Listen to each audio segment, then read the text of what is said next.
Hey there. Tonight, you find yourself standing on the edge of a world that feels both impossibly distant and strangely familiar. A world where the wind carries secrets older than any bedtime story you've ever heard. Picture this.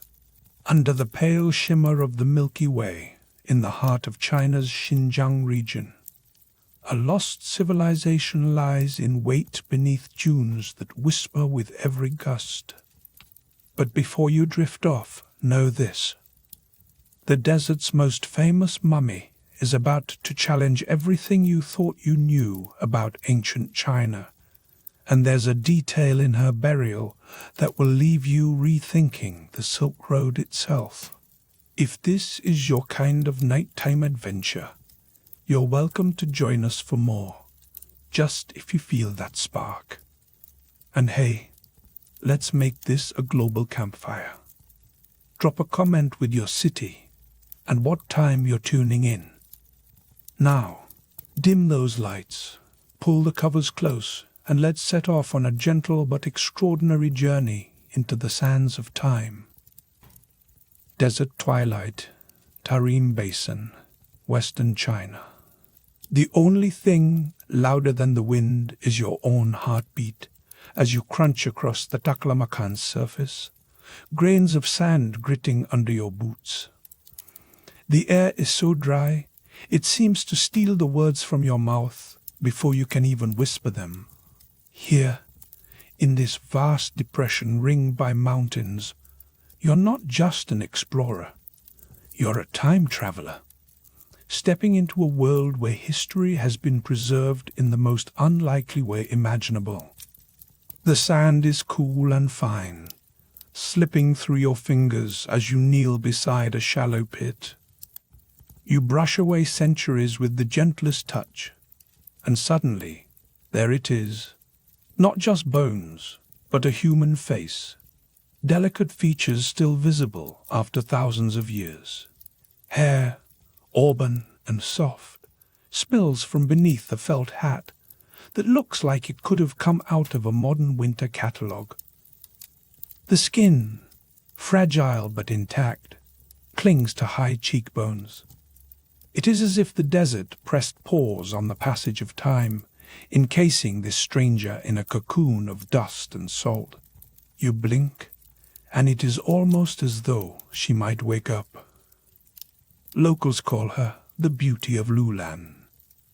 There is something both haunting and peaceful about her, swaddled in a woolen cloak, soft leather boots on her feet, a felt cap resting gently on her brow. You take a moment to notice the craftsmanship, the stitches, the texture of the wool, the curve of the boots. These are not the remnants of a careless burial.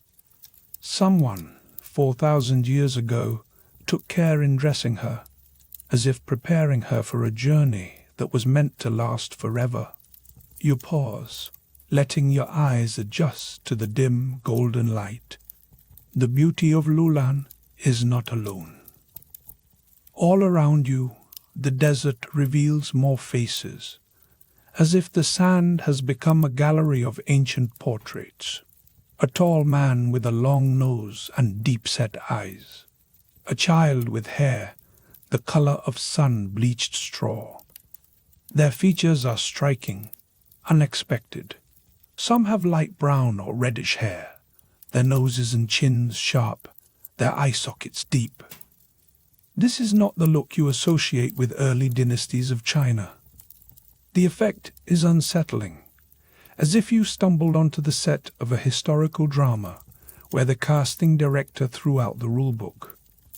You kneel, running your fingers along the edge of a burial shroud. The fabric is rough, but still holds the pattern of ancient weaving. A faint, musty scent rises, a blend of earth, wool, and something you can only call time itself. It is a sensory jolt, the kind that makes you want to sneeze and gasp in awe at the same moment. The preservation here is astonishing. Not only do you see faces and hair, but the clothing still carries its original color, muted but undeniably present. The boots creak a little under your touch, leather still supple after millennia. As you stand, the wind picks up, carrying with it the distant sound of shifting sand. You imagine caravans, camels groaning, traders shouting, moving across this same landscape thousands of years ago. But there's a twist. The Silk Road, that legendary artery of trade and culture, did not yet exist at the time these people were buried. Yet their graves lie along what would later become its path, as if they were waiting for history to catch up. This is the first surprise. The people of the Tarim Basin seem to have arrived before any official road, before the world's greatest trading network stitched continents together. Their presence here raises a question. Who were they? And how did they end up in the middle of nowhere, with the mountains and the desert as their only neighbors? The answer might change how you picture the earliest connections between East and West. You take a step back, letting the vastness of the desert fill your vision. The Tarim Basin is not just a graveyard, it is a crossroads. All around, you see traces of different cultures, woven patterns that echo those found in Central Asia, burial styles reminiscent of the Eurasian steppes, even small artifacts that look strangely familiar, as if borrowed from distant lands. The material culture of these mummies is a patchwork, stitched together from influences that span continents. You run your hand over a shard of pottery, its glaze chipped but still glossy in the morning sun. The design is geometric, almost modern. It is easy to imagine someone from a far-off land holding this same piece, running their thumbs along the same lines. The realization settles in. These were not isolated people. Trade, migration, or something even stranger brought them to this place, and the clues are scattered at your feet. Suddenly, as you shift your weight, your palm presses into the sand and uncovers something unexpected, what looks like the charred remains of a wooden bowl. It has been blackened by fire, but still holds the imprint of a careful hand. The object feels out of place, as if it belonged to a different era or a different story altogether. For a moment, the silence of the desert seems to deepen, and you wonder whether this bowl came from a faraway market or was crafted right here by someone with a memory of another home. You glance up, hearing the sound of wings overhead. A lone bird circles, its shadow darting over the dunes. The desert is not empty. It is alive with echoes, carrying memories from one generation to the next.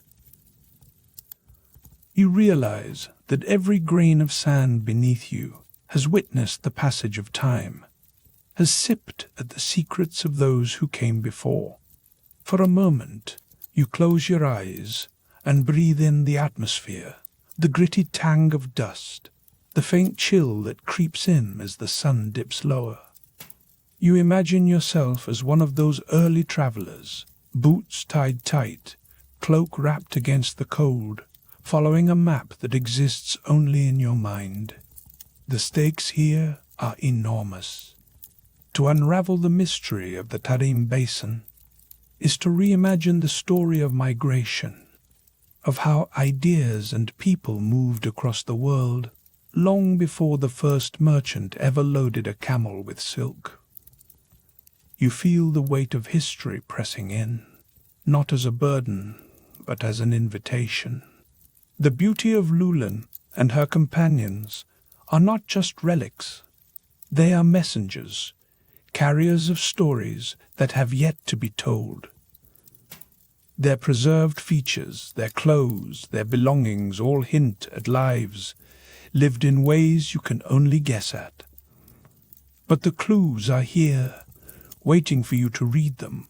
A soft wind stirs, and the sand shifts once more, revealing the edge of another cloak, a flash of red wool that has somehow survived the ages. You crouch, tracing the threads with your fingertips, marveling at the resilience of both fabric and flesh. Every detail you uncover is a reminder that the past is not as distant as it seems. With every step, you become more certain that the Tarim Basin holds answers to questions you never even thought to ask. You stand, brushing dust from your knees, and let your gaze drift across the endless dunes. The journey is only beginning, and the next secret is just a breath away. Tarim Basin, Western China, 1980s. The desert wind stings your cheeks as you crouch beside the beauty of Lulan, 4,000 years removed from her world, but close enough to count the stitches in her faded woolen cloak. The sand crunches under your boots, gritty and relentless, swirling against the dry, sun-baked earth. You can almost taste the dust in the back of your mouth. She lies before you, a woman whose face, preserved by salt and wind, is as delicate and haunting as a sepia photograph. Her felt hat sits slightly askew, its edges curling with age, but still oddly chic, as if she were headed to an ancient runway show rather than eternity. Her soft leather boots peek from beneath the hem of her cloak, their soles worn by journeys nobody remembers. You lean closer, careful not to disturb the brittle air inside her simple wooden coffin. A woven basket rests near her knees, filled with nothing but the memory of grain, tiny kernels scattered beside a wooden comb, the teeth still sharp after millennia. The comb's handle feels smooth in your palm, warm despite the desert chill, as if it were waiting for a final touch. Shadows dance across the artifacts, and you realize you're not alone. Dozens more mummies lie scattered across the Tarim Basin, each in its own sand-sealed chamber, each face unique, but sharing the same impossible story. They shouldn't be here, not according to the maps you learned in school. The air smells faintly of dust and old wool. You brush away a fine layer of sand from the edge of Lulan's cloak, and notice the seams, reinforced, expertly tailored, and dyed a soft, rusty red. The craftsmanship is precise, like something you'd expect from a boutique tailor rather than a Bronze Age settlement. The twill is tight, the colors muted but still visible, and the patterns, subtle stripes and checks, look as if they'd fit right in at a modern thrift store. If you squint, you could almost convince yourself this was the work of a designer with a taste for vintage. Your knees protest as you shift position, but curiosity keeps you grounded. You wonder how these people survived in such a harsh place, their bodies protected by nothing but layers of wool, felt, and hope. The Tarim Basin is no gentle cradle. It's a furnace by day and an icebox by night, with winds that strip the flesh from bones and leave only the toughest survivors behind. Yet here they are, dozens upon dozens of mummies, each more striking than the last. Their features are surprisingly diverse, with high-bridged noses and light hair that seem out of place in this corner of Asia. This is not the genetic legacy you'd expect to find buried beneath the Chinese desert. A gust of wind sends a shiver down your spine, carrying with it the scent of ancient decay and sun-baked reeds. You glance up at the horizon, where the ruins of forgotten settlements peek from the dunes like broken teeth. Somewhere out there, someone once mapped this land, sketched its rivers and mountains, and marked cities that no one today can find. Some of the oldest maps hint at places that shouldn't exist, lands no one was supposed to have reached, with names long since lost to the shifting sands. One thing is certain, the people of Lulan were masterful at making things last. You run your fingers over the edge of a long-sleeved robe, its plaid pattern as crisp as anything you'd find in a box of hand-me-downs. The fabric whispers stories of trade routes and travelers, of goods carried over impossible distances by camel and cart. You find yourself wondering whether Lulan's people ever imagined their handiwork would outlast empires, or that it would become a riddle for future generations to solve. You notice a small patch on the inside of the cloak, a repair, stitched with a thread just a shade lighter than the rest. Someone cared enough to mend this garment to keep it useful for another year, maybe another journey. The thread is smooth beneath your touch, a tangible reminder that even the smallest details can outlive their makers. You pause, realizing how much you can learn about a life from the texture of a coat or the curve of a comb. From the edge of the burial pit, you spot a handful of other mummies. Some are wrapped in colorful textiles, others clutching wooden staffs or hollowed gourds. The variety is dizzying. You catch a glimpse of a child's face, cheeks still round with youth, and wonder who mourned for them, who placed the basket of grain in their coffin as a final gesture of love. Every object is a secret, every thread a message from the past. As you stand, your knees creak in protest. The sky overhead is a pale, endless blue, and the heat is already rising. You take a deep breath, filling your lungs with air that smells of salt and thyme.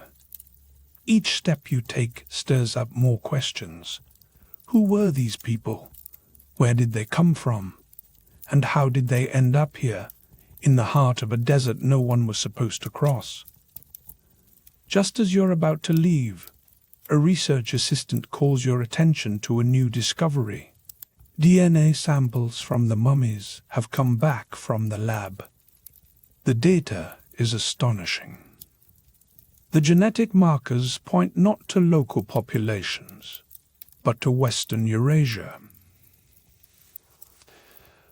The people of Lulan were related to groups far to the west, their ancestry stretching across continents.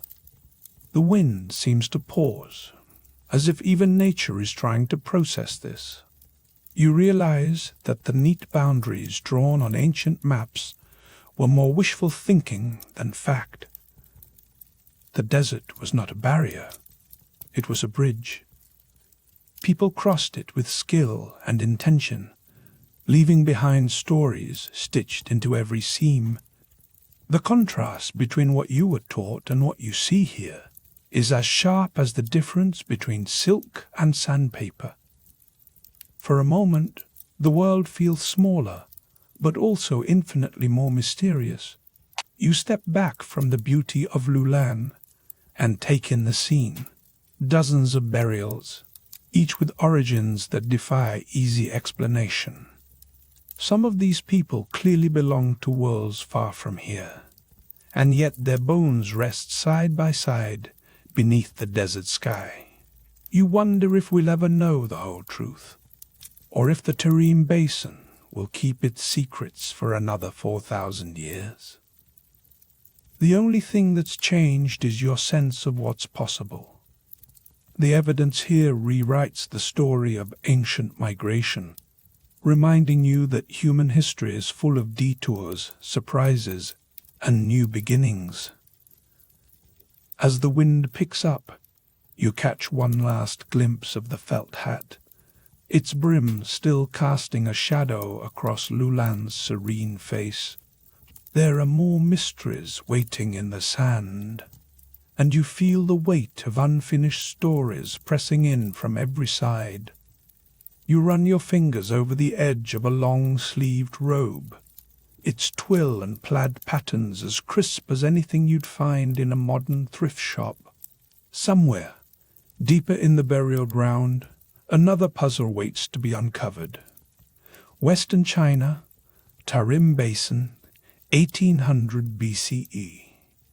You crouch among dunes whipped into shape by a restless wind. The landscape feels like a giant overturned hourglass, sand pouring across the horizon, time itself sifting and reshuffling with every gust. But here, beneath your boots, is a secret the desert has hidden for thousands of years. A cluster of ancient graves, each one sealed tight by the very sand that swallowed them. Your fingertips brush the edge of a robe poking from the soil. It's not brittle. It's surprisingly soft. The twill and plaid pattern still bold enough to catch the corner of your eye. The weave is so familiar, you could swear you saw something just like it tossed over a couch in a hipster coffee shop. But this isn't recycled fashion. This is a relic from a world no one expected to find out here.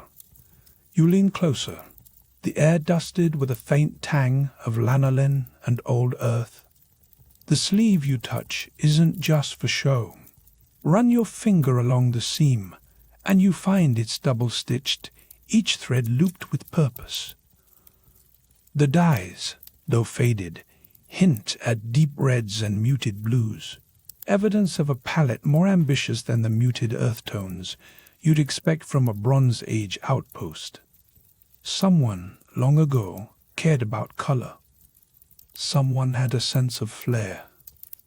And here's the kicker. The tailoring is so precise.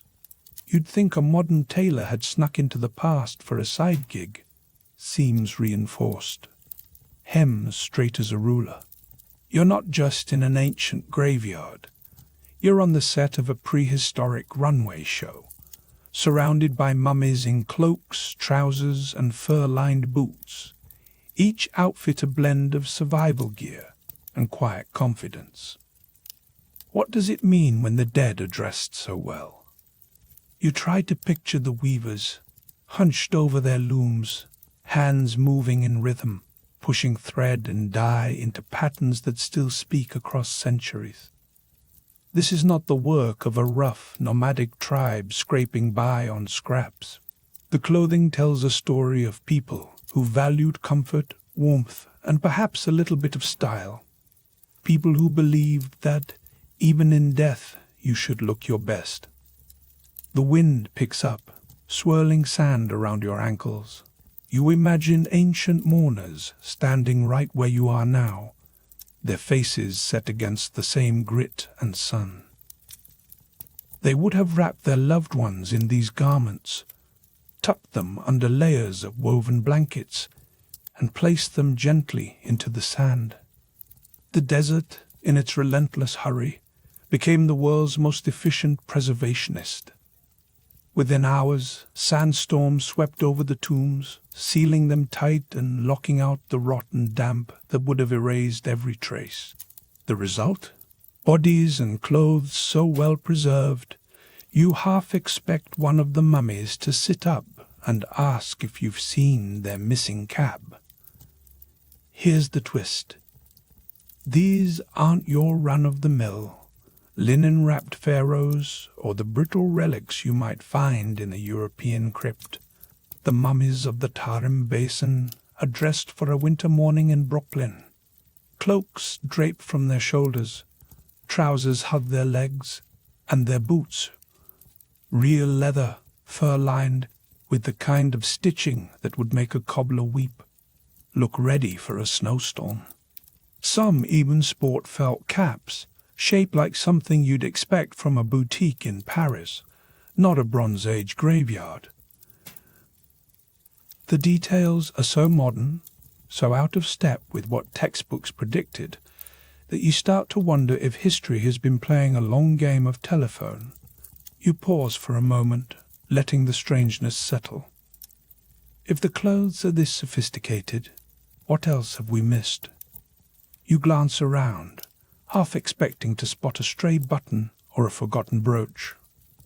Every detail you uncover chips away at the old story of isolated tribes barely scraping by. Instead, you're seeing evidence of a culture with connections, resources, and a flair for design. The local air is crisp, carrying the scent of dry grass and distant mountains. Your hands come away gritty, but you're too absorbed to care. You kneel beside a second burial, this one marked with a faded strip of patterned cloth. The weave is tight, the collars arranged in a plaid, no less complex than something you'd find in a Scottish Highland shop. Here, the ancient meets the familiar, in a way that's almost unsettling.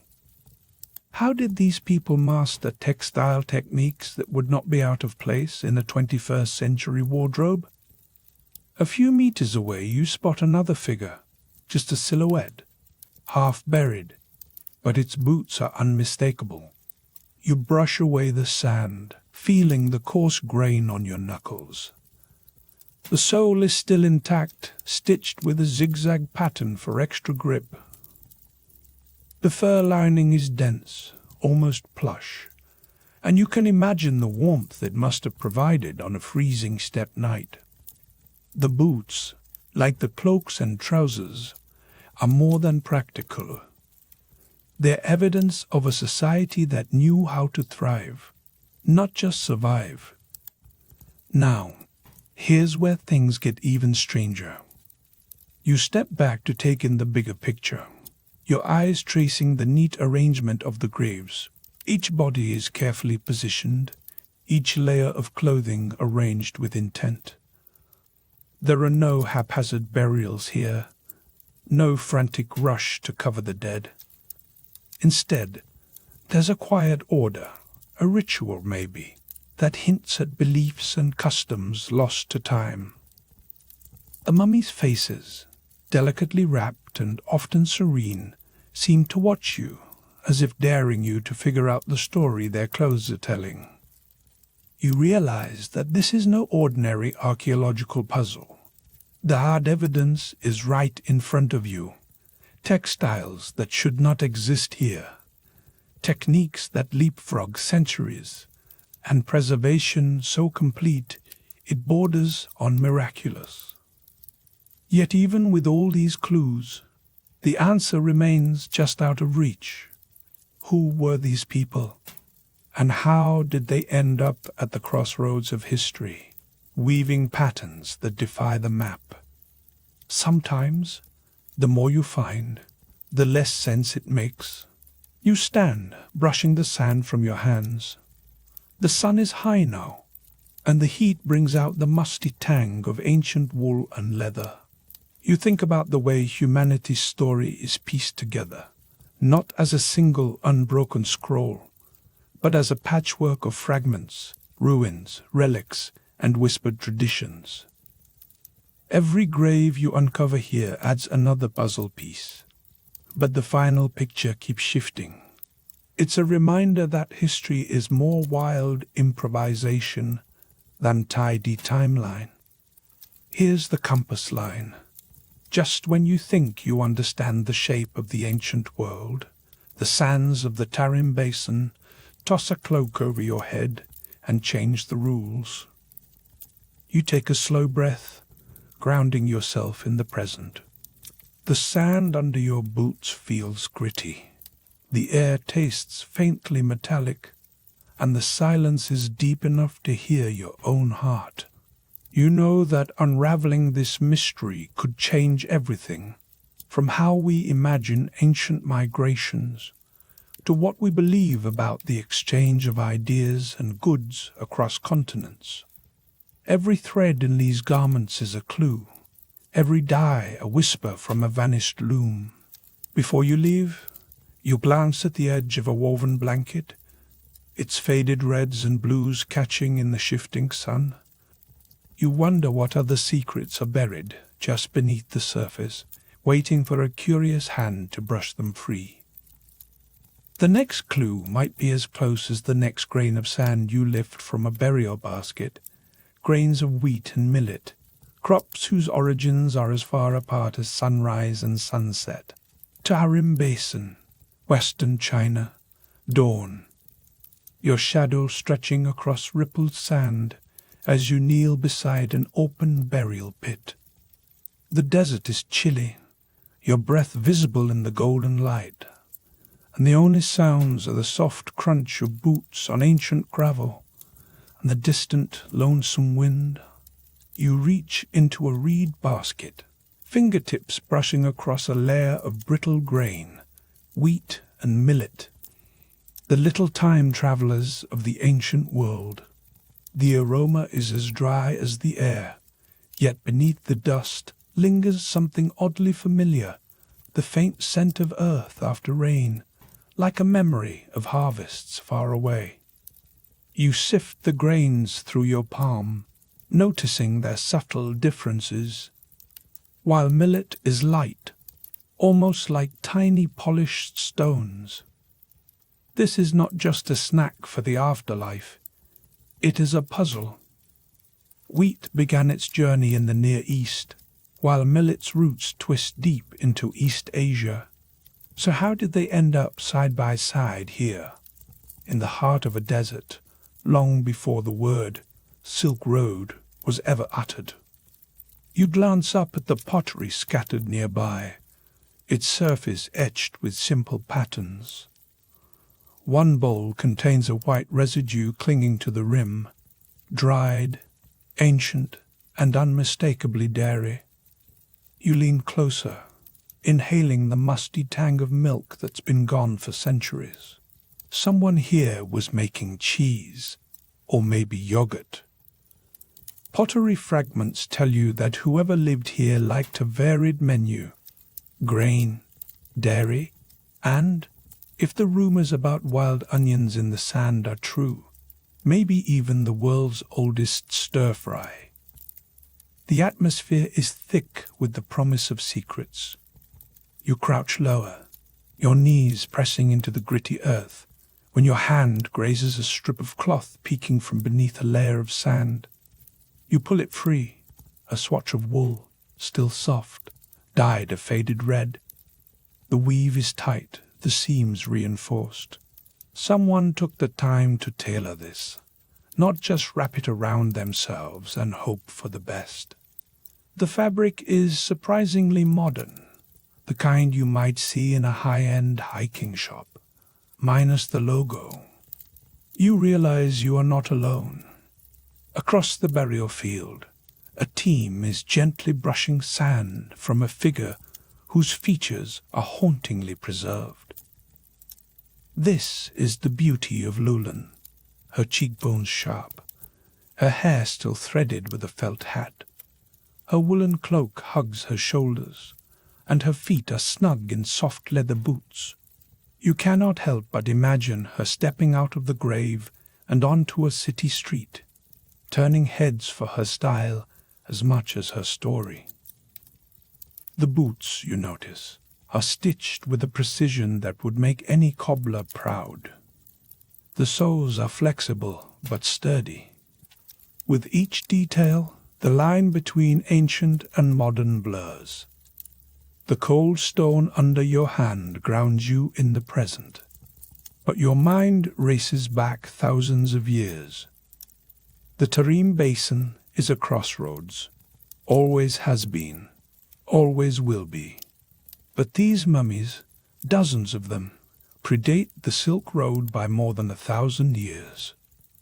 That fact alone is enough to make your spine tingle.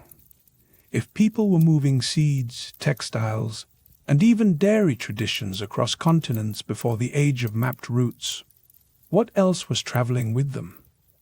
You imagine stories, languages, maybe even the first half-remembered jokes drifting on the wind like pollen. You pause and let the silence settle. Every grain, every thread, every bone in this burial site whispers the same message. Nothing in history is as simple as it seems. The world's first trade routes may have vanished beneath the sand, but the evidence is here, tangible and stubborn. Suddenly, a new find breaks the morning calm. A small, delicate comb made from a single piece of wood emerges from the dirt. Its teeth are worn smooth. You turn it over in your hand and catch the scent of ancient resin. This was not just a tool. It was a daily companion, the kind of object someone would never leave behind. The presence of personal items like this paints a picture of people who valued beauty, comfort, and perhaps a little vanity, even as the wind howled beyond their tents. A breath of wind sweeps across the sight, stirring sand into your eyes. You blink, and for a moment you see the basin as it might have been. A patchwork of tents, smoke rising from fires, the laughter of children, the lowing of livestock. The horizon shimmers, and you sense the weight of centuries pressing in around you. Here's the twist. The same burial site yields evidence of people with distinctly different appearances. Some have features you might find in Europe. Others look more at home in East Asia. Their clothing, burial goods, and even hairstyles speak of a blend. A mixing bowl of cultures that defies easy explanation. This is not a one-way street. It is a tangled web. For a moment, you wonder if ancient people were better at networking than we are today. You step back, letting the realization settle. The consequence is clear. The Tarim Basin was never as isolated as the maps suggest. You kneel again, running your fingers over a set of beads strung on a leather cord. The colors are faded but still bright in the sun, each one a tiny artifact of identity. You imagine the conversations that must have taken place here. Traders, wanderers, dreamers, all meeting in a land where nothing is quite as it seems. The ancient air is dry and sharp, but there is life in the silence. The cold stone, the soft wool, the gritty sand, all of it draws you further into the mystery. The stakes could not be higher. If the world's first trade routes were invisible, what else have we missed in the story of human migration? What secret threads still lie beneath our feet, waiting for the next windy day to reveal them? A shout carries across the dig. You look up to see a researcher holding a small, tightly sealed bundle. Inside is a lock of hair, impossibly well preserved. The scene shifts, your pulse quickening. This strand is about to embark on a genetic journey, promising new answers and, of course, even stranger questions ahead. Tarim Basin, Western China, dawn. You stand in the wind-scoured silence of the desert, boots sinking into salty earth as the first rays of sun creep over a line of low, dun-colored burial mounds. Here, beneath the crusted ground, lie secrets that have outlasted empires. You watch as a gloved hand lifts a single strand of pale, ancient hair from the edge of a grave, the color startling against the copper soil. The air is sharp with the scent of dust and old textiles, layers of time pressed into every fold of linen. You're not alone. Scientists in crisp lab coats hover nearby, murmuring as they seal the hair in a test tube, prepping it for a journey that will leapfrog millennia. That strand is about to become the protagonist of a genetic detective story. The Tarim Basin mummies, lying here for thousands of years, are about to have their DNA pulled apart and read like a cosmic barcode. In the lab, you peer over a technician's shoulder as results flicker onto a screen. Instead of the expected East Asian profile, the code lights up with something startling. Genetic patterns matching people who once roamed Western Eurasia, thousands of kilometers away. You blink, picturing ancient caravans snaking across the steppes, but the reality is even stranger. These mummies, with their high cheekbones and flaxen hair, share ancestry with populations that once lived near the Black Sea and beyond. You realize that the Tarim Basin was never a one-way street. It was a crossroads, a place where the world's great highways of trade and migration collided.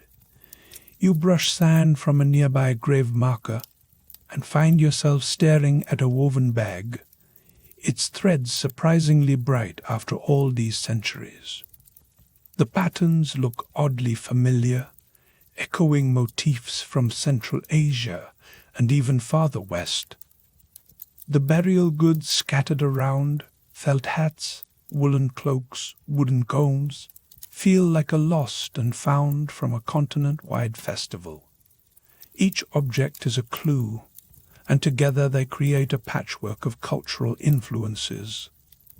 Here, you sense, ancient hands were knitting together the traditions of different worlds. As you crouch beside one mummy, preserved so perfectly that you can almost see the lines of worry on her brow, you feel the cold dryness of the desert air. The Tarim Basin is a natural time capsule.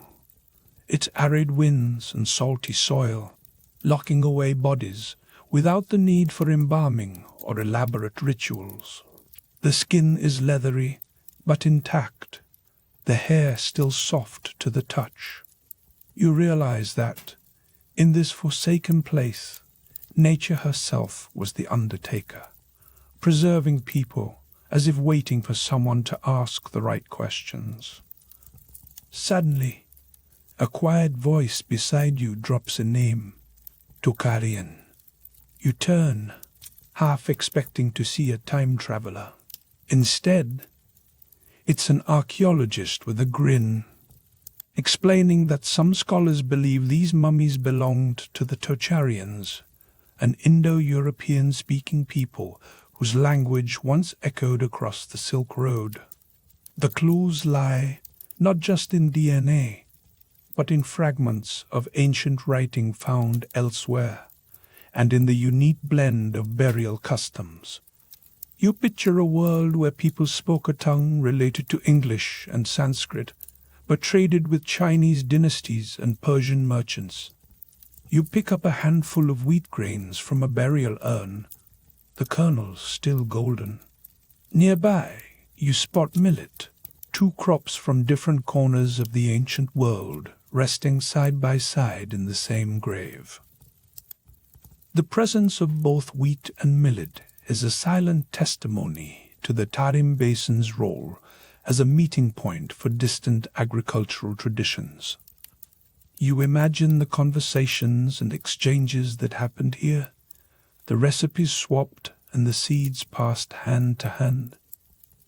The desert wind gusts carrying with it the faintest trace of musty wool and dry reeds. You close your eyes for a moment and try to picture what life was like here. The landscape is harsh, unforgiving, a place where people rarely settled for long.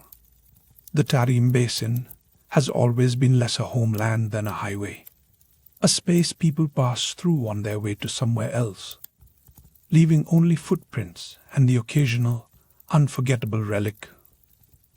You notice something odd. The burial goods are a mashup of styles. One coffin carved with swirling motifs, reminiscent of Siberia. Another painted with patterns that recall the steppes of Kazakhstan.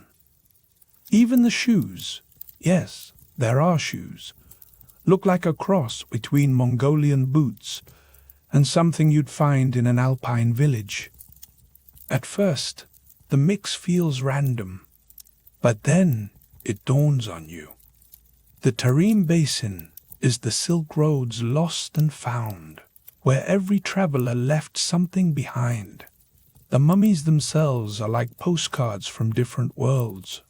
A technician leans in, pointing at a digital reconstruction on a tablet. The Tocharian features are striking. High noses, deep-set eyes, and hair ranging from reddish to blonde. You realize you could pass some of these faces on the street today and never guess their real story.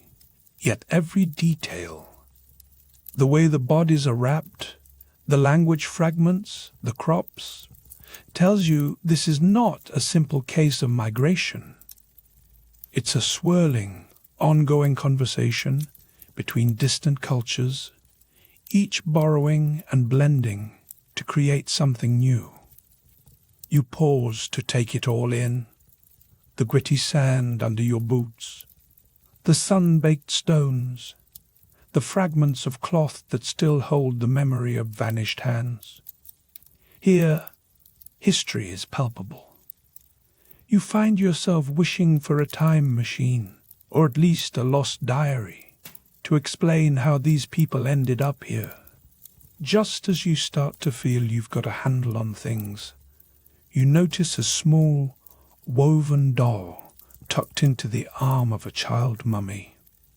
The doll is stitched with patterns you might recognize from folk art. You laugh quietly at the realization that even in prehistory, kids had favorite toys. And those toys sometimes carried stories across thousands of miles. The consequence is plain. Every object here deepens the mystery instead of solving it. You step back, scanning the sweep of the Tarim Basin. For a moment, you picture it filled with caravans, languages, and dreams, a place where nobody ever really belonged, but everyone passed through. The silence is absolute, broken only by the cry of a distant bird. In a single chapter, your understanding of the Silk Road has flipped. The Tarim Basin is not just a pit stop on the way to China or Rome. It's a global crossroads, where East and West met, mingled, and left behind clues that still baffle the world's best minds. You sense that if you could unravel just one more thread from that ancient hair, you might finally hear the true story of how the world was woven together.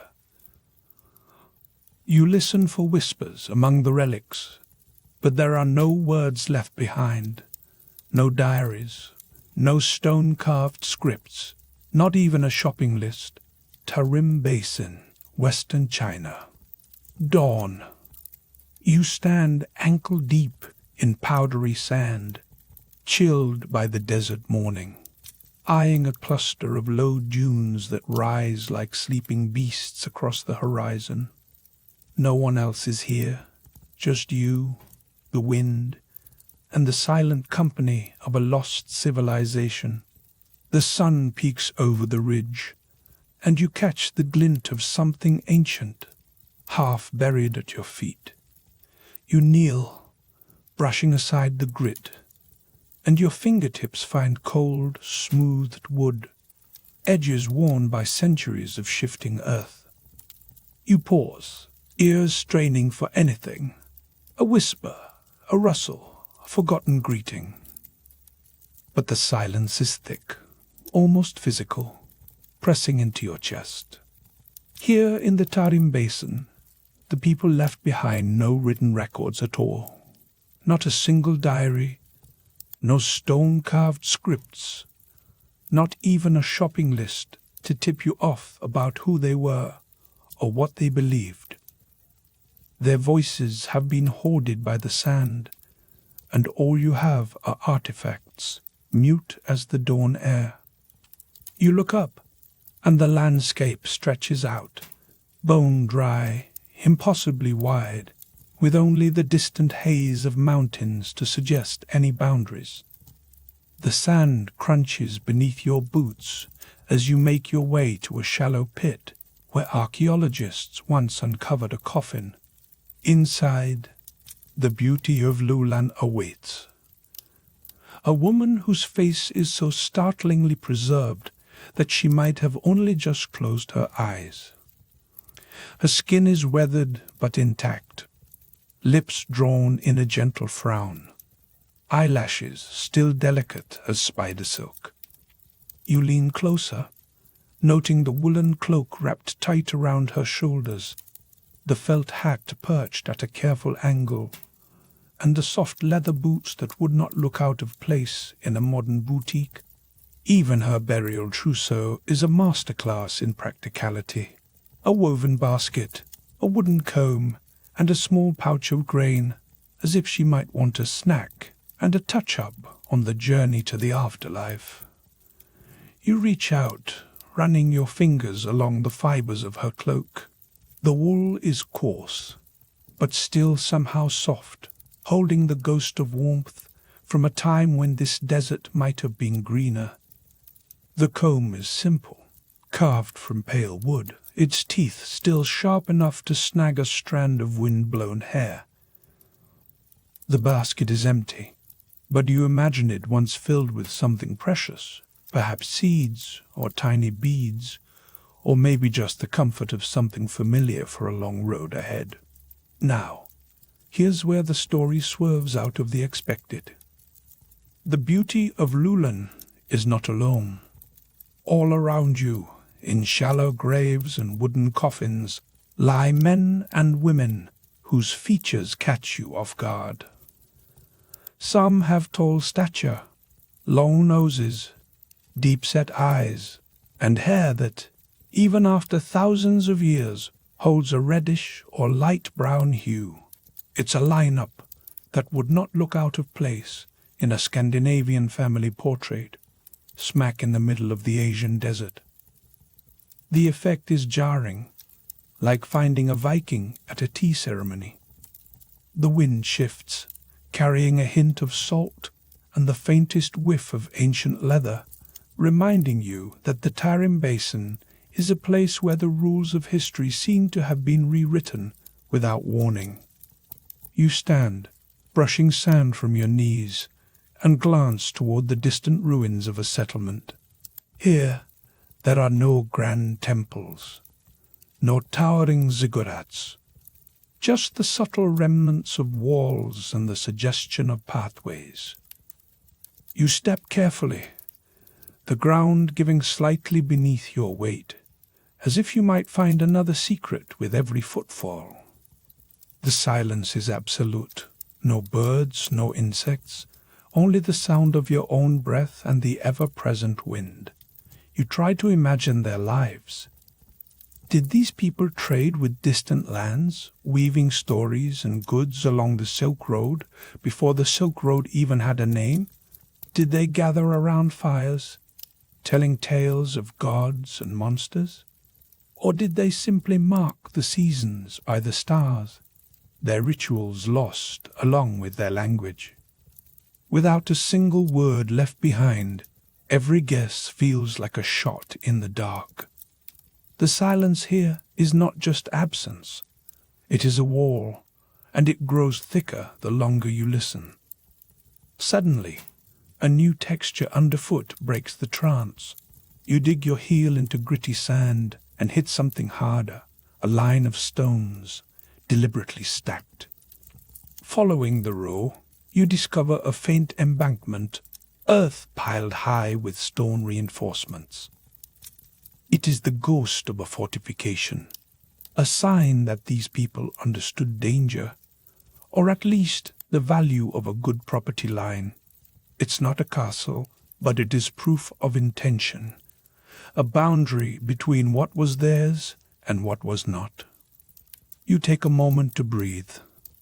These embankments mean there was conflict, or at least caution. Maybe rival clans, or encroaching strangers, or just the need to keep wild animals at bay. Whatever the reason, the Tarim Basin was not a quiet backwater. It was a crossroads, a place where people built, defended, and dreamed. The air grows colder as you linger. A gust of wind kicks up, flinging sand against your cheeks and forcing you to squint. For a moment, you feel the weight of all those untold stories pressing in. With no written language, every answer is locked away, every artifact a riddle wrapped in wool and dust. You crouch again beside the beauty of Lulan, tracing the outline of her boots. The leather is so soft, so perfectly stitched, that you wonder about the hands that made them. Did they sing as they worked? Did they hope the boots would last forever, or just until the next season? Here's a twist. The more you look, the more the lines blur. The faces in the graves are neither uniformly Asian nor European. The artifacts borrow styles from far-off lands, as though ancient travelers brought not just goods, but genetics and ideas. You realize the Tarim Basin was not a forgotten corner, but a mixing bowl, a place where Silk Road myths and legends might have collided long before history officially took note. This revelation shifts your compass. The boundaries between ancient worlds were not as sharp as you thought. You rise, dusting sand from your hands, and scan the horizon. The silence no longer feels empty. It's dense, layered, humming with possibility. The lack of a written record is not just a frustration, it is an invitation. The Tarim Basin dares you to fill the gaps, to imagine a world where the only clues are the things people touched, wore, and carried to the grave. You step back, letting the wind erase your footprints almost as soon as you make them. The air tastes of salt and old leather. You know you have only scratched the surface here. Somewhere beneath the sand, more answers wait, woven into baskets, hidden in the seams of cloaks, pressed into the grain at the bottom of a coffin. You squint as a cold, dry wind kicks up a swirl of sand, stinging your skin and burying your footprints almost as soon as you make them. The desert's secrets hold tight, but your curiosity is already pulling you toward the next mystery promised by this world-spanning journey. Tarim Basin, Western China, 1910s. You crouch low beside a shallow pit, the wind biting at your cheeks as the last orange rays of daylight catch on grains of sand. This is not the Sahara, nor some forgotten stretch of Nevada. You are standing at the edge of the Taklamakan Desert, a place whose name translates, with a certain dry humor, to something like "go in and you may never come out." The sand here is fine and pale, almost silky between your fingers, but it hides an ancient secret. The air is so dry that your lips crack after an hour, and as you kneel, you notice the ground has a powdery, almost chemical tang. This is the Tarim Basin, a cold, alkaline wasteland that seems inhospitable to life, but perfect for preserving the dead. A gust of wind whips up, making your eyes water. The sand stings your face, and, with a soft hiss, covers your tracks as soon as you make them. It's as though the desert wants to erase any evidence of your presence, just as it tried to erase the people who once lived here. You brush away a few centimeters of sand, and your hand touches something hard. A fragment of woven reed basket, brittle but intact. Next to it, a wooden comb, its teeth surprisingly fine, and a small handful of ancient grain, dusty but unmistakable. You pause, examining the finds. The comb is carved with simple lines, worn smooth by countless hands. The grain, shriveled but whole, looks as if it might still sprout if given a drop of rain. The basket, though delicate, tells you someone cared enough to send their loved one off with practical things for the next world. These are the belongings of Lulan, the beauty of Lulan, as she would come to be called by the modern world.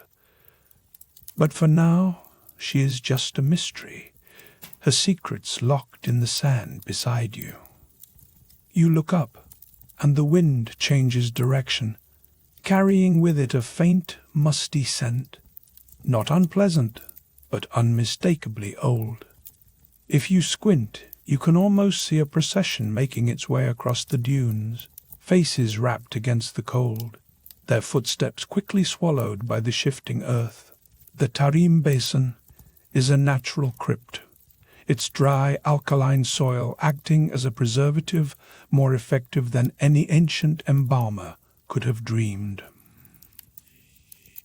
The preservation here is so complete. You can see the outlines of a braid on Lulan's hair, reddish gold, and still threaded with desert dust. Her skin, though leathery, clings to her bones, hands folded neatly across her chest. There are no elaborate tombs, no golden treasures, just the simple, everyday objects that hint at a life lived thousands of years ago. As you stand, another sandstorm begins to build on the horizon, a wall of grit that will soon sweep over the grave and hide it once more. The desert is relentless, sealing these ancient burials so tightly that not even time can get in. The effect is eerie. You are inches from, remains almost perfectly preserved, as if the past is refusing to let go. Here is the first twist. You might expect to find only local faces in these graves, but the features of Lulan and others are strikingly different from those of modern Central Asians. High cheekbones, long noses, and hair that ranges from brown to auburn. When these mummies were first uncovered, scholars were baffled. Who were these people, and how did they end up in the middle of one of the world's harshest deserts? For a moment, you let yourself imagine the scene. The Silk Road is still centuries away, but the Tarim Basin will one day become its crucial corridor, a lifeline for traders, monks, and wanderers of all kinds. Yet, the people you see in your mind's eye seem out of place, as if someone switched the channel and dropped a group of Bronze Age travelers here by mistake. The implication is staggering. Ancient migrations, lost languages, and cultures colliding in ways no one expected.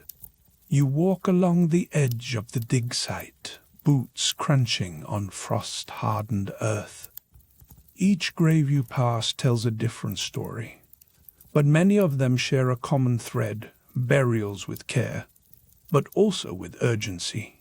The sandstorms come quickly here, and archaeologists have found that within hours of a burial, graves can be covered so deeply that the bodies are sealed off from the world, untouched for millennia. As you kneel by another burial, your hand brushes against something sharp, a splintered bone, fractured at the skull. You see a thin, clean cut along the edge. It is a reminder that not every death here was peaceful. Some skeletons, found in places like Chalchwapa, show signs of violence, skulls caved in, bones marked by blades. The desert may preserve, but it also keeps the evidence of ancient conflicts, the reasons for which are lost in the shifting sands. You pause to catch your breath, the cold making your lungs ache. Sometimes, the most extraordinary mysteries start with something so ordinary. A comb, a handful of grain, a broken bone. Yet, each detail is a breadcrumb leading you deeper into the puzzle. Why did people with such different features settle here? What drew them to this unforgiving land? And what stories did they leave behind? The wind picks up again, blowing a thin veil of dust over your boots. The atmosphere is almost cinematic. You, alone in a vast, echoing desert, surrounded by clues that refuse to explain themselves. You remember that some mysteries, like these mummies, are based on the hardest evidence of all. The bodies are right in front of you, yet their origins and journeys remain just out of reach. A sudden, sharp chill runs through you. The temperature drops as the sun slips behind a distant ridge. For a brief moment, you imagine what it would have felt like to cross this basin in prehistoric times, wrapped in furs, clutching a basket of grain, hoping the next sandstorm would not erase you from history. The stakes are enormous. Every new discovery here has the potential to rewrite what we think we know about ancient migrations, about the Silk Road, about the tangled roots of Eurasian civilization. As you brush the last grains of sand from the comb, you realize that for all the science and technology of today, some secrets are still locked away by nothing more than wind and time. The Tarim Basin has given up its mummies, but not their full story. The climate, the sandstorms, the relics, they all work together to keep the past tantalizingly out of reach. You take one last look at Lulan's resting place. The wind howls, and already your footprints are vanishing. In this landscape, nature is the archivist, sealing and preserving, but never quite revealing all.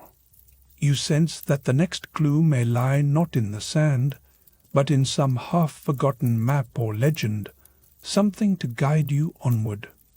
You unroll a brittle parchment in a candle-lit library, tracing coastlines that shouldn't exist, ancient maps showing lands no one was supposed to have reached. Tarim Basin, Western China, dawn. You and a guide huddle over a battered wooden crate just outside the mouth of a sand-choked tomb. The desert wind scratches at your cheeks as you unroll a brittle parchment under the wavering candlelight. The library around you, if you can call this sandstone alcove a library, smells of dust, old leather, and the sharp tang of dried reeds. The parchment's surface crackles as you smooth it flat, revealing coastlines drawn with a confidence that makes your GPS app look like a toddler's finger painting.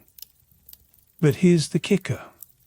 These coastlines shouldn't exist, not according to the history you grew up with. The ink has faded to a ghostly brown, but the shapes leap out, shores and islands mapped long before anyone was supposed to know they were there. You find yourself tracing the edge of a continent, half believing you might fall off the map yourself. Your guide, wrapped in a scratchy woolen cloak, gives you a knowing look. You can almost hear the silent dare. What do you make of this? Your fingers, gritty with sand, brush over a section that looks eerily like the southern tip of a continent no ancient cartographer should have known. The parchment is as fragile as an autumn leaf, and yet it hints at a knowledge both bold and utterly out of place. You take a slow breath, letting the dry, alkaline air of the Tarim Basin fill your lungs. The taste of salt and dust lingers on your tongue, and you wonder how many secrets this desert has swallowed whole. A suspenseful pause stretches between you and the map, as if the world itself is waiting to see what you'll discover next. The Tarim Basin wasn't always just a graveyard of sand. Once, it was a crossroads, an artery along the Silk Road, where caravans loaded with silk, spices, and stories wound their way between civilizations.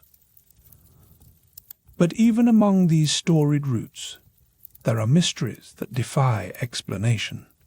Some ancient maps seem to show lands no one was supposed to have reached. How did these cartographers draw such coastlines, centuries before compasses and sextants made their debut? You lean closer, catching the musty whiff of parchment. The candle flame flickers, throwing shadows across the map's odd markings. You spot a cluster of symbols nestled near the edge. They remind you of everyday items: a woven basket, a wooden comb, and a small mound of grain. Things you'd expect to find in a marketplace, not scrawled onto the margin of an ancient chart. You picture yourself in Lulan's world, cold, dry, and dust-laden, with the scent of ancient grains hanging in the air like a memory you can almost taste. The Tarim Basin's climate is dry, cold, and alkaline, a combination that mummifies rather than decays. Every step you take crunches on salt-encrusted earth, and you realize how even the smallest relic here can survive for thousands of years. The thought is oddly comforting, until you remember what these relics suggest: a web of connections, perhaps even voyages, that mainstream history still debates. Now, here's the twist. You spot a coastline on the map that some later readers think resembles a far southern landmass, sometimes even interpreted as Antarctica, though the accuracy and dating are hotly debated. For a moment, the world feels upside down. Your guide raises an eyebrow, clearly amused by your confusion. How could this be? Did ancient travelers reach these distant lands? Or did their stories simply drift on the wind, eventually landing in the hands of map-makers willing to dream big? Either way, the implication is dizzying. If this interpretation holds any water, it means that the boundaries of the ancient world were far wider than anyone admits. The consequence is clear. History's borders just got a lot blurrier. You take a breather, letting the enormity of the moment settle over you.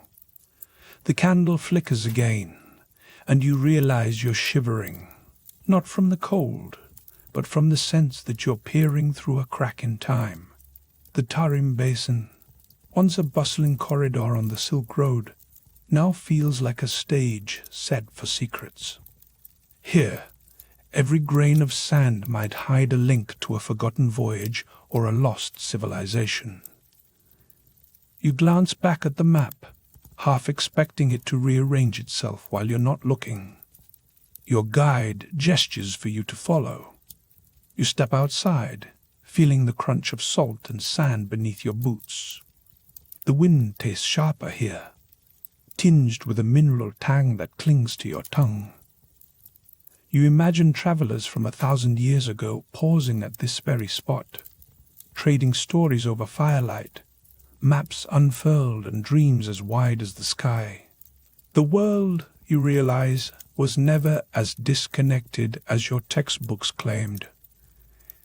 Every ancient map is a dare, a challenge to see history not as a closed book, but as a puzzle missing half its pieces. You run your fingertips over the parchment one last time, feeling the raised ridges where the ink pooled centuries ago. The symbols seem to pulse under your touch, as if impatient for rediscovery. Somewhere in the distance, a caravan bell rings, echoing across the desert. The past is not silent here. It's waiting for you to listen. Now, as you pack away the map, your eyes catch on a detail you missed before. A faint outline of a ship, sails billowing, etched into the margin. It looks nothing like the boats you'd expect from this region. Its shape is sleek, stylized, almost modern, as if it drifted into the past from some future port. The implication is head-spinning. Could stories of far-flung voyages have been more than just myth? Or did ancient dreamers simply imagine the world into being, one brushstroke at a time? You step back, the wind swirling sand around your ankles. The mystery lingers, unresolved, like the last note of a song that refuses to fade. You tuck the brittle map into your satchel, feeling the weight of all the questions you've gathered. The world suddenly feels both smaller and far more mysterious than you ever guessed. Somewhere ahead, stranger secrets wait to be unearthed. You turn a strange metal object over in your palm. Its craftsmanship so advanced it could pass for a modern gadget. Central Asia, edge of the Taklamakan Desert, late morning. Your boots sink into pale, powdery sand as you crouch beside a shallow pit. The sun burns overhead, but what you're focused on is far stranger than the weather.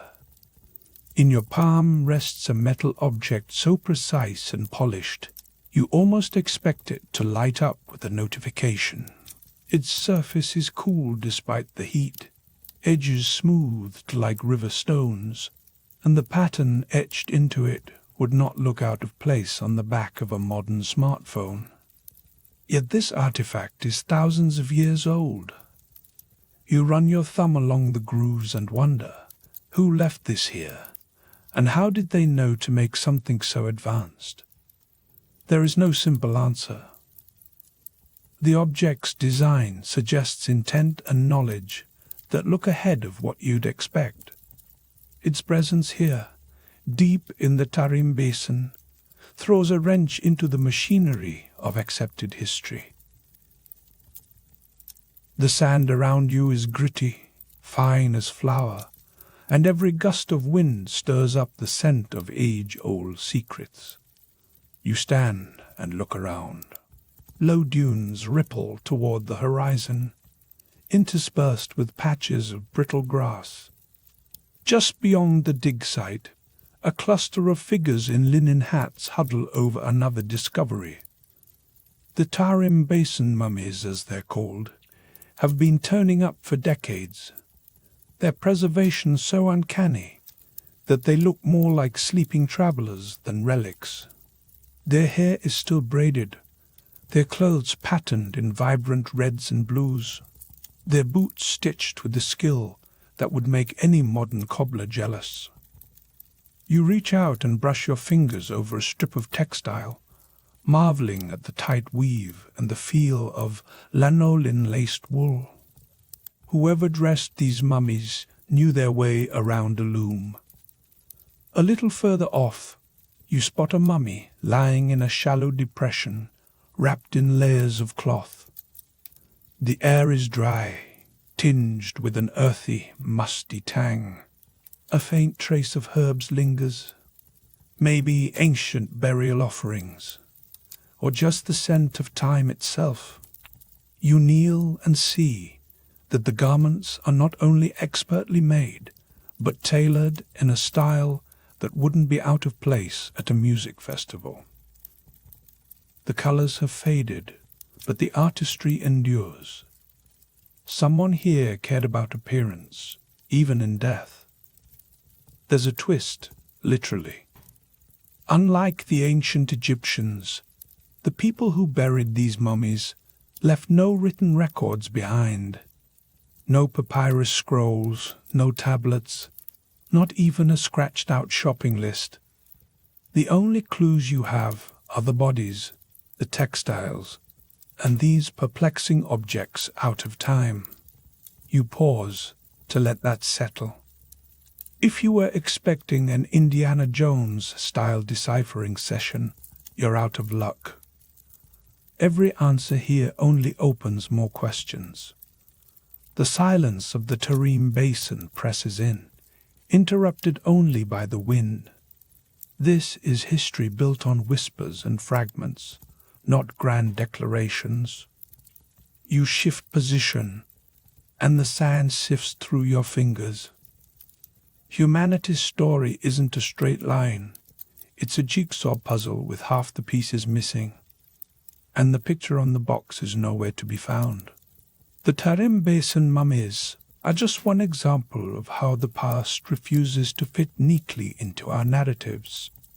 Their faces are angular, their hair light, their burial goods a mishmash of styles from distant lands.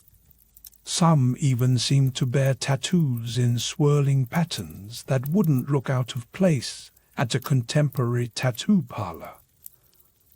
A sudden shout draws your attention. You hurry over to where another archaeologist holds up something small and gleaming, a bronze mirror, its surface dulled by centuries, but the craftsmanship unmistakable. You take it in hand, weighing its heft, and realize that this was not a crude tool. It was art, function, and possibly even magic all at once. The mirror's back is decorated with tiny, intricate spirals, each one hammered with patient precision. You glance back at the mummies, then at the artifacts.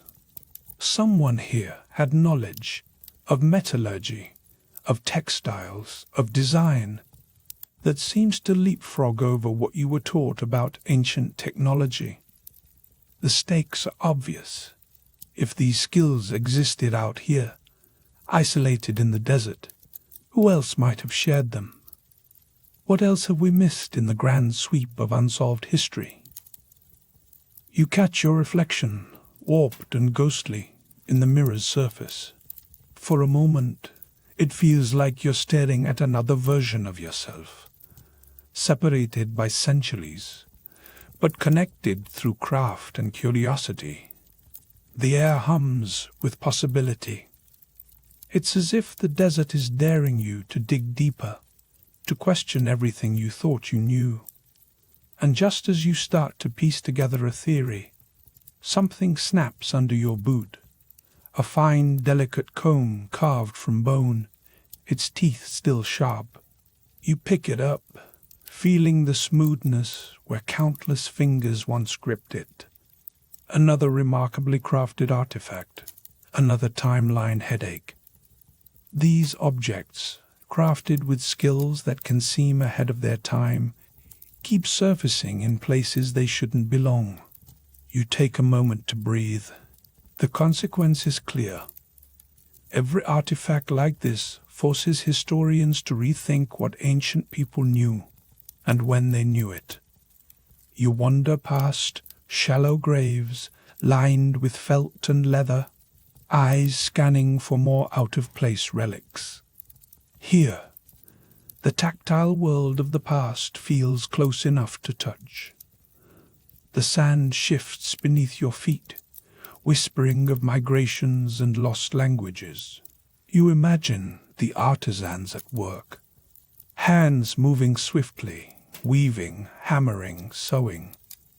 The image is vivid, a bustling workshop in the shadow of the dunes, laughter carried on the wind, the sharp scent of dye and the tang of metal in the air. Details like these linger, impossible to ignore. You remember that there are no written records from these ancient craftspeople, just their handiwork left behind. Every thread, every bead, every polished tool is a silent message. You're left to guess at their stories, piecing together lives from what survived the ages. The more you find, the less you understand. History's ultimate power move. You squat beside another mummy, this one with a felt hat perched at a jaunty angle. The hat's brim is stiff, the felt surprisingly soft. You picture the person who wore it, striding across the desert, perhaps humming a tune that's now lost to time. There's humor here, too, a sense that these ancient people would have fit right in at a modern street market, blending ancient know-how with a flair for style. Here's the twist. As you pull away from the dig site, the wind picks up, carrying the scent of distant rain. The landscape blurs for a moment, and you realize these artifacts out of time are not isolated flukes. Across the world, in deserts and jungles, rivers and ruins, similar puzzles await. Each one is a breadcrumb on the trail of humanity's tangled journey. You pause to take it all in. What changed is your sense of certainty. The more you see, the less you can rely on tidy textbook answers. The Tarim Basin, with its mummies and mysterious crafts, is only one stop on a global adventure. As you brush the last grains of sand from your hands, you glance east, where the horizon shimmers with heat and possibility. The journey is far from over. You push through thick rainforest to reach Chalchuapa, where the earth is heavy and damp, and the next mystery is already waiting. Chalchuapa, western El Salvador, dusk. You're standing beneath a dense ceiling of emerald leaves, sweat already prickling on your forehead. The humid air tastes of moss and something older, earth disturbed by centuries of secrets. With each step, your boots sink into soft black mud, and the chorus of insects is so loud it feels like you're wading through sound as much as jungle. Just ahead, stone embankments rise from the undergrowth, their battered faces catching the fading light. You pause, pressing your palm against the cool, lichen-clad surface. In this place, you're not just a visitor. You're walking in the footsteps of a vanished people who built walls to last and, perhaps, to keep out something. Even they feared. Here in Chalchuapa, the ground beneath your feet is layered with the evidence of a city that once thrived as a bustling hub, humming with trade and cultural exchange. Imagine a busy crossroads, but instead of honking traffic and food trucks, there are traders with obsidian blades, jade beads, and rumors from distant lands. The sounds of barter and ritual would have echoed off these very stones, mingling with the slap of sandals on packed earth. Chalchuapa's strategic spot meant that, for centuries, it was the place to see and be seen along the ancient routes threading through Central America. But tonight, it's the bones that draw you onward. Archaeologists have pried open the soil here and found skeletons twisted in ways that tell a story, one you can almost hear if you close your eyes. There are fractured skulls, long bones marked by sharp cuts, and teeth locked in silent agony. The first time you glimpse them, it's like stumbling into the aftermath of a forgotten tragedy. These aren't the gentle burials of loved ones, tucked away with offerings and prayers. No, these skeletons look like they died hard, their final moments tangled in violence. You crouch beside one shallow grave, tracing the line of a broken jaw with a gloved finger. The air is thick and musty, carrying the scent of wet earth and something sharper, an old copper tang, the ghost of blood long since vanished. Each skeleton you see seems to ask the same question. Who were they fighting? And why did it end this way? The city's embankments loom overhead, silent witnesses to the chaos that once unfolded here. Some bones rest in huddled groups, as if cut down together in a last stand. Others are scattered, tossed aside with no ceremony. It's a scene that could have come from any modern-day crime show, but with the stakes turned up to mythic proportions. Here, every broken bone is a clue, every scar a fragment of a story that refuses to die. You move deeper into the ruins, brushing past vines and tangled roots. The stones under your hand are cold and pitted, worn smooth by centuries of rain and the passing of countless feet. Somewhere in the distance, a howler monkey calls out, a guttural, echoing sound that seems to vibrate through the ancient walls. The city feels alive but haunted. It's as if the ground itself is holding its breath, waiting for you to notice something crucial. And then you do. Hidden beneath a slab of carved stone, you spot another skeleton, this one smaller, with a shattered arm and a necklace of shell beads still clinging to its neck. The placement is strange, almost ceremonial, as if whoever buried this person wanted to send a message.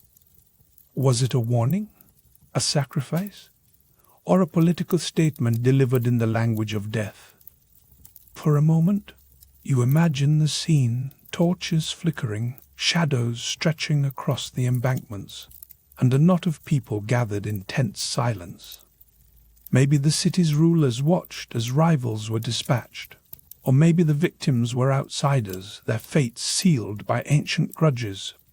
Here, politics and ritual danced together, sometimes swapping partners at the last second. In Chalchuapa, power could be as fleeting and as deadly as a summer storm. You stand, brushing the dirt from your gloves. The jungle presses in, heavy with the scent of green things growing and dying all at once. Somewhere, a bird calls in the dusk. You realize that these bones are more than just relics. They're voices, whispering of ancient struggles and alliances forged in blood. The story they tell is incomplete, but you can feel its weight in the air. Then, just as you're piecing together one puzzle, the atmosphere shifts. Across the world, in a place as different from this rainforest as fire is from water, you find yourself in the Tarim Basin, a desert so dry that it seems dust could outlast diamonds. The air here is thin and sharp, stinging your nostrils. Sand crunches under your boots, the grains slipping into every crease. Here, the ground is not soaked and yielding, but hard and unyielding, cracked by the relentless sun. You're standing in front of a shallow pit, staring down at another set of bodies. But these are not just skeletons. They're mummies, dozens of them, their features eerily preserved by the desert's embrace. Some have blonde hair, others high cheekbones, all dressed in woolen robes faded by centuries, but still startlingly intact. The Tarim Basin, for reasons no one fully understands, has kept these people frozen in time without a drop of embalming fluid. The silence out here is absolute. You can hear the faintest scrape as you brush sand from a mummy's foot. The only thing missing? Any written record. These people left no texts, no carved stelae, no hint of what they called themselves or why they ended up here. It's like finding a perfectly preserved phone from another world, but with the SIM card missing. The mystery isn't just who they were, but why they look so different from their neighbors, and what chain of events led them to be sealed in this barren stretch of land. You step back, the wind kicking up a swirl of dust that stings your eyes. You can almost see the caravans that would one day rumble along this very path, loaded with silk, spices, and secrets. The Tarim Basin later became a crucial corridor on the Silk Road, a highway for ideas and goods that would connect China with the West. But these mummies predate that golden age. Their lives and deaths a riddle the desert refuses to solve. Take a breath. You've crossed from a humid, death-soaked city to a sun-baked graveyard, from ritual violence to the silent enigma of preserved strangers. What connects these mysteries is not just the bones, but the questions they pose about the civilizations that shaped our world. Each site is a puzzle piece, rough-edged and stubborn, hinting at stories grander than any single ruin or mummy could tell alone. You look back once more at Chalchuapa's embankments, feeling the grit of ancient soil under your nails. The past is never as dead as it seems, and as you trace your hand along the battered stone, you sense that the biggest revelations are still waiting just around the next corner. Chalchuapa, western El Salvador. Dusk settles over the battered fortifications, and you are there, fingers pressed to gritty stone, the humid air thick with the scent of moss and the promise of thunder. The sky glows orange, but beneath your boots the earth is cool, pressed into embankments and walls that once stood between life and whatever nightmare haunted the ancient city's dreams. You run your palm over the surface. The stone is pitted, uneven and cold, as if clutching the memory of 1,000 anxious nights. Somewhere nearby, insects chirp, and the distant call of a bird echoes off the ramparts. You are standing in a place built to withstand something or someone that once sent ripples of fear through its people. The fortifications at Chalchuapa are no casual fences.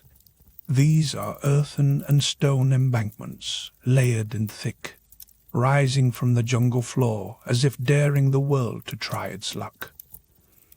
Imagine your neighborhood building a wall not just for privacy, but for survival. Each block a silent alarm, each layer a shield against the unknown. Here, every footstep along the rampart carries the weight of ancient anxiety. The city planners weren't just thinking about rainy seasons or stray animals. They were bracing for threats that might come in the night, threats with faces lost to history. You step through a gap in the earthworks, and the sensation changes. Underfoot, the ground turns to packed clay, and the walls thicken. The air is heavier here, as if the stones themselves are holding their breath. You pause, listening. Somewhere in these ruins, the echoes of conflict still linger. Archaeologists digging here uncovered far more than just pottery shards and arrowheads. They found skeletons, some with skulls fractured as if by a heavy blow, others with neat, chilling cut marks scored into bone. The evidence is not subtle. You can picture the scene, a city on alert, warriors gripping spears, families cowering behind walls, and then chaos. What makes these discoveries more unsettling is the silence that accompanies them. There are no written records here to explain who attacked or why. You are surrounded by the relics of a society that left its story in stone and bone, not in words. Every chipped skull is a sentence in a language you cannot read. Humanity's story, at Chalchuapa and elsewhere, is pieced together from fragments, ruins, relics, the stains of fire, and the hush of oral tradition. You crouch beside a broken wall, feeling a cold draft seep up from the earth, and realize that the city's greatest secret may be what it chose not to say. You glance up at the embankments, their battered faces streaked with moss and shadows. Who were these people defending themselves from? Was it a rival city-state, hungry for land? Marauders from the mountains? Or something more mysterious, something that slipped through the cracks of history entirely? The silence is as dense as the undergrowth pressing in from the jungle, and the walls seem to lean closer, as if eager to whisper their secrets. Now, here's where things take an unexpected turn. In the middle of all this ancient tension, you notice a pattern. The fortifications are not uniform. Some sections are expertly crafted, stones fitted tight as puzzle pieces, while others are haphazard, as if thrown up in a panic. You run your fingers along a seam, where careful masonry gives way to rough, hurried piling. The change is abrupt, a tangible record of a city that sometimes had time to plan, and other times just scrambled for survival. That's the compass change. The walls themselves tell a story of shifting fear. When the threat was distant, there was time for craftsmanship. When danger loomed large, it was all hands on deck. Pile up whatever you can. The city's anxiety is written into the texture of its defenses. Take a breather here. What this means is that Chalchuapa's story isn't just about who attacked, but how the rhythm of threat and fear shaped an entire society. The city was both a fortress and a living diary, a place where every layer of mud and stone was a page in a drama that has faded to silence. You step deeper into the ruins. The ground is uneven, studded with the roots of ancient trees and the broken points of obsidian tools. In the glow of your flashlight, a half-buried jawbone catches the light. The bone is smooth, almost polished by time, but the telltale groove of a blade is unmistakable. You picture the moment, a final stand, the clash of obsidian knives, shouts echoing off the walls. Then, nothing but stillness and the slow work of moss and rain.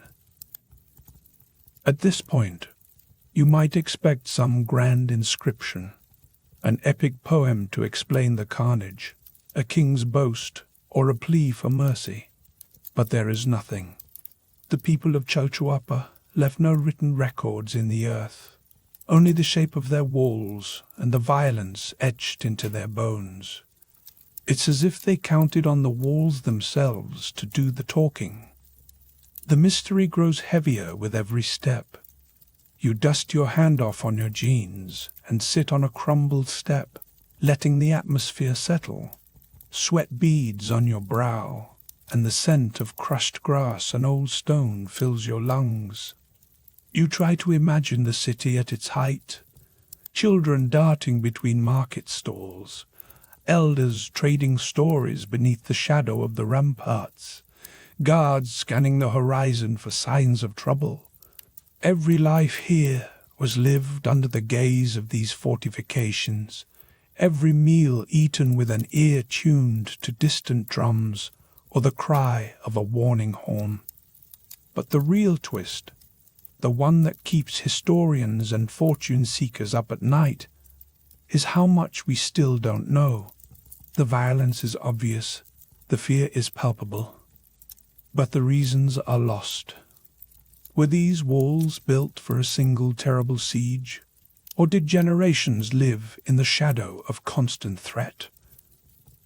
Did the city fall in a day, or did it simply fade, its people scattering to safer ground? The embankments stand as mute witnesses, their battered faces holding secrets that refuse to be unearthed. You stand, brushing dust from your hands, and let your eyes wander over the landscape. The rainforests press close, reclaiming the edges of the city, while the stone walls resist, stubborn and battered. Time has softened the outlines, but not the questions. In the fading light, Chalchuapa feels less like an answer and more like an open loop, a riddle written in earth and bone, daring you to find the missing pages. Just beyond the walls, the wind stirs the grass, carrying the scent of rain and something older, something almost mythic. You trace your path back toward the jungle's edge, boots crunching on the packed earth, and feel the boundary between past and present blur for a moment. The stakes here are more than academic. To unravel Chochuapa's mystery would be to glimpse the fears and hopes of a vanished world, to see how the anxiety of a city became the architecture of its legacy. As the last light fades, you realize history isn't always a story told in words. Sometimes it's a feeling in the pit of your stomach, a chill in the evening air, or the pattern of stones beneath your hand. And as you step out of the ruins, you can't help but wonder how many more secrets lie hidden in the textures of lost cities.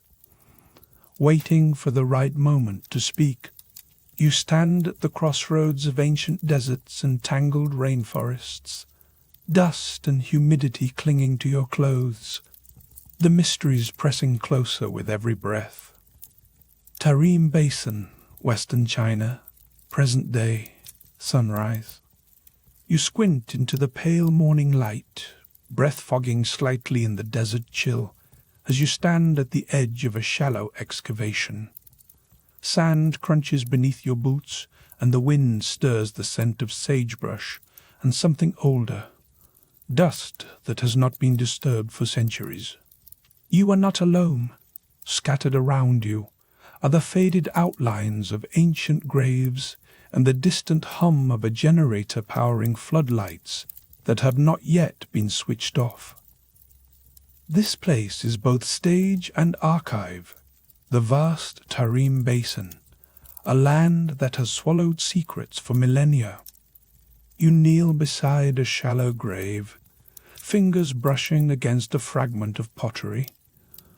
The shard feels gritty, cool, and unexpectedly heavy, as if it remembers every hand that shaped it. This is not just any grave. It is one of hundreds, each filled with mummies so well preserved that their hair, clothes, and even eyelashes have survived the centuries. The silence settles in, thick and expectant, punctuated only by the soft click of a camera shutter from a fellow explorer. Here, humanity's story is scattered in pieces, some with answers, many with questions that only deepen as you look closer. A few feet away, you spot a cluster of objects half buried in dust. A long-sleeved robe, woven from wool and patterned in crisscrossing twill. The design looks startlingly modern, like something you might find on a high-street mannequin, except this plaid is over 3,000 years old. As you lift the sleeve, you can feel the warp and weft beneath your fingertips. The ancient tailor's handiwork is so precise that you almost expect to find a price tag stitched into the hem. The garment's colors have faded, but the pattern is unmistakable. A silent message from a vanished world. Suddenly, another detail catches your eye. On nearby bowls and pots, there are faint traces of a milky residue. Their interiors are crusted with the ghosts of ancient meals. You realize that these people did not just pass through the Tarim Basin. They lived, worked, and ate here, leaving behind the kind of clues you would expect to find in a modern kitchen sink. This is one of those moments when archaeology feels less like science and more like detective work, with each artifact a breadcrumb in a sand-strewn trail. You pause to let the weight of the discovery settle in. The wind picks up, carrying a tang of salt and something sweet. Perhaps the memory of wheat and millet, grains found scattered through the burial sites. These were not native to this land, which means the people here carried them across mountains and deserts, tucked into satchels or sewn into their clothes.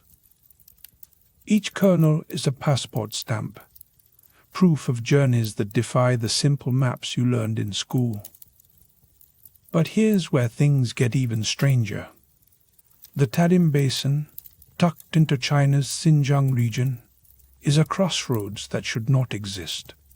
Its mummies bear facial features, deep-set eyes, high cheekbones, and sometimes even reddish hair that do not match those of any one modern population.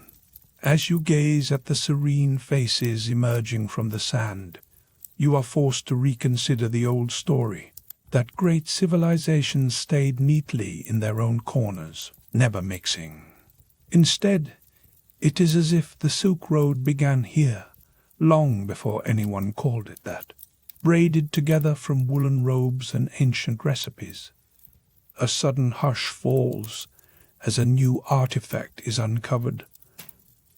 This time, it is a wooden comb, delicately carved and still sharp enough to snag a strand of hair.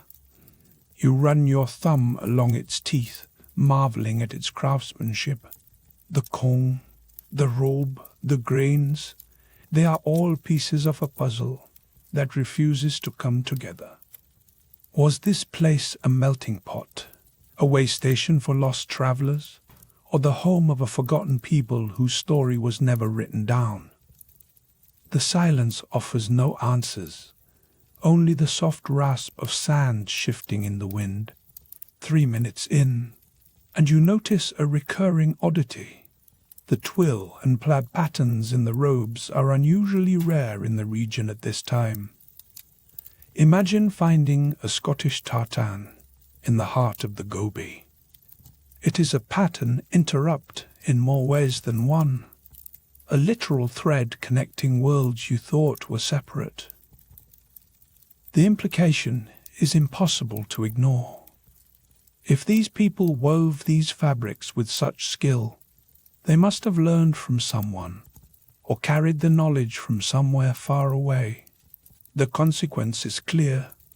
The boundaries you thought defined ancient cultures are already blurring. You step back from the grave, letting your eyes sweep across the basin.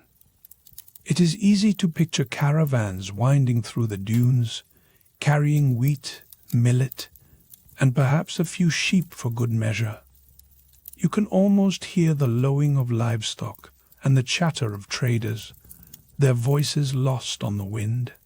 The Tarim Basin is not just a graveyard, it is a memory palace, each relic a door to another room.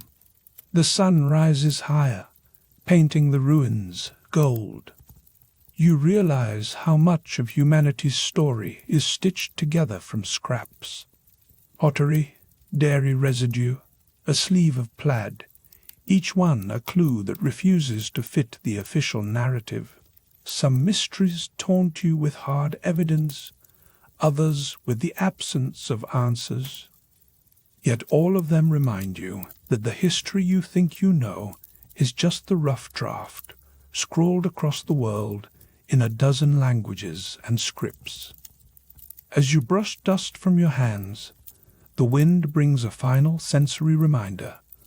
The desert's dry clarity, tinged with something ancient and unfinished. You stand at the crossroads of sand and time, surrounded by ruins that both invite and resist explanation. Wheat, millet, wool, and milk, echoes of lives as real as your own, yet forever out of reach. Here, the past is not a story with a tidy ending. It is a challenge, a question, and sometimes a joke played by history itself. You turn to leave, feeling the gritty sand shift underfoot, and for a moment you wonder, if these mysteries can survive for thousands of years, what else is out there, just waiting for curious eyes? The greatest unsolved historical mysteries are not just puzzles to be solved. They are reminders that history is never finished. Stay curious,